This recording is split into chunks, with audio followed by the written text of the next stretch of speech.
cuando era chico, el lechero venía con los tarros de metal, casa por casa vendiendo leche, y venía a fin de mes a cobrar, sin nada firmado, de palabra todo.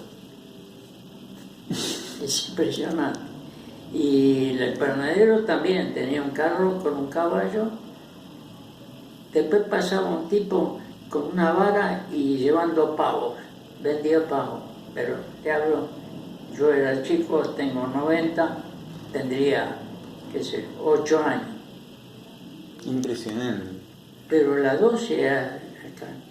Mi abuelo italiano compró, ahí donde vos sacaste la foto, no, al lado yendo para 63, donde nací, 5 centavos de los originales, ¿no? De la plata de oro, 5 centavos al metro cuadrado. Le digo, abuelo, ¿por qué no te compraste toda la manzana? La manzana estaba toda vacía. Fue el primer habitante. Porque compré con la plata que traje de Italia hasta donde me alcanzó. Y ahí puso esa fábrica de empajado de silla y de la silla de tearilla, que son más pitujas. La que yo le preguntaba. Y ¿sabes la plata que hizo? Y mi viejo con la imprenta, es impresionante. Todos esos departamentos que fuimos vendiendo con mi hermana, y esto que vos fotografiaste, y la veterinaria, y el de arriba era de mi viejo todo. ¿Sabés qué pasa? Vos trabajabas en esa época y guardabas, ponerle a fin de año 1.000 pesos. Y te podías a construir, y cuando terminaba la construcción eran los 1.000 pesos. Después la inflación empezó despacito, muy chiquita, en el segundo gobierno de Perón más o menos, 47-48. Porque Perón encontró el Banco Central hasta el techo del lingote, yo vi la foto. ¿El Banco Central? Lingote de oro, todo, una pieza llena de lingote. Y entró a dilapidar la guita, ¿viste? Para hacer política regalaba heladera a la gente que menos tenía, qué sé yo. Y adornaba a los sindicalistas porque nacieron ahí también. En el tiempo anterior, el dinero, desde que yo nací en el 26, no manejaba dinero porque era chiquito. Pero me acuerdo que mi viejo siempre valía lo mismo la plata. Parece mentira. Entonces, laburaba como loco.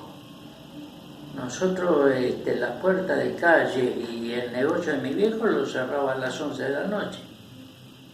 De día, todo el día abierta. Nunca pasó nada. Nada. Sí, no, eran Esto otras épocas. se ha echado a perder, una barbaridad. No sé por qué.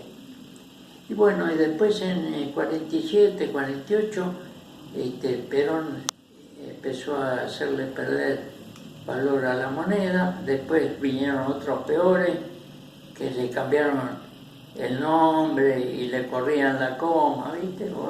Eso lo viviste más o menos. Más o menos. Poquito. Por ejemplo, en la época de Duhalde, después vinieron los patacones. Yo cobraba el sueldo con patacones. Que no al principio... Fueron 2 meses los patacones, ¿no? Un semestre. Años. Al principio yo cobraba en rentas el sueldo todos los meses con patacones. Ah, pero es un patacón anterior. Yo me acuerdo del último, el que vivimos ahora en el año 2002, cuando se cayó todo. Era un dinero que no era el dinero oficial. Claro. Lo imprimía en la provincia de Buenos Aires y lo hacía valer como dinero. ¿Entre el año 2002 y el año 2003 pasó eso? ¿O no? No me acuerdo yo. No me acuerdo. Yo me acuerdo que fui a comprar un mueble para mi escritorio, no sé qué, y le digo, mire que yo cobro en esto y no tengo... no, patacones no. Sí, era así. Así fue. Mi mamá cobraba en patacones porque trabajaba para el Estado también. Entonces dijo, mire, si no me acepta yo no se lo puedo comprar porque cobro todo mi sueldo con esto. Dice, el tipo me dice, déjeme ver en la fábrica si me los aceptan. Y entonces le digo, bueno, llámeme, le di el teléfono Me llamó el tipo y dice, en la fábrica me lo van a aceptar, pero le van a dar un valor del 75%, es decir, si vos ponías 100 pesos valían 75. Y se lo tuve que comprar. Y sí, lo necesitaba. Yo no tenía otro dinero más que ese. El dólar ni se hablaba de eso. El dólar fue posterior. Hace 16 años de esto. Y yo me acostumbré a vivir pensando en dólares, que fue mi gran negocio, porque después fueron tomando valor, y la plata argentina se devalorizaba y compraba. Yo tengo un departamento, te conté, en Buenos Aires, en Santa Fe, Carlos Pellegrini. Lo compré con los dólares. Es decir, en esa época no te imponían el precio del dólar, pero lo cambié y con 2 pesos lo compré.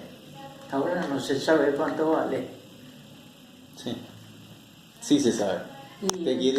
Esto ha cambiado, yo creo que para mal.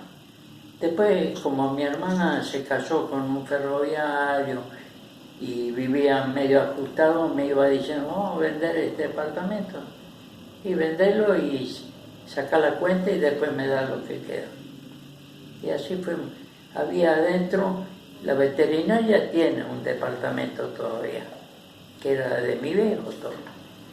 Este salón que estamos tratando de alquilar no tiene departamento. No, tiene... La casa de arriba la hizo mi viejo todo.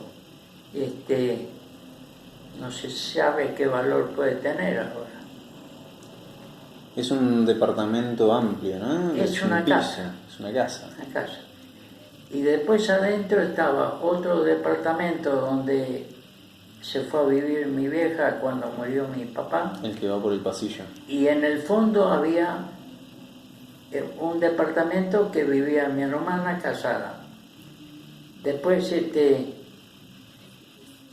que mi hermana, no me acuerdo, se pasó al departamento de mi madre cuando falleció mi mamá. Entonces quiso venderlo y lo vendió a un familiar de Lundín, que también son de inmobiliaria los Lundín, ¿no? Sí. Yo los oí nombrar, creo que por el bosque tienen escritorio. Así fuimos vendiendo todo. Y yo este salón lo heredé de mi padre, como la mitad, claro. Y la mitad mi hermana. Al morir mi hermana quedaron 2 sobrinos, 2 hijos de ellos, sobrinos míos. No quisieron seguir teniendo el condominio, entonces yo le dije, bueno, vamos a hacer una cosa, que vendían también la casa arriba. Ustedes arréglense todo, yo no voy a intervenir. Vendan la casa de arriba y repartamos. Y lo que sacan de mi mitad se lo quedan ustedes, y como ellos querían vender el local, le digo, yo me quedo con el total del local. Y así fue. Pero yo lo mantuve eso más que nada por el recuerdo de mi padre. Se escucha un ruido. Una radio, ¿no? Sí, fuerte. Porque yo vivo de mi sueldo. Ese local, no te digo que lo voy a regalar, pero ni fu ni fa. Y además es histórico. Además el recuerdo y el sacrificio, ¿no? Todo hecho con trabajo. Bueno, Bueno, muchísimas gracias por la...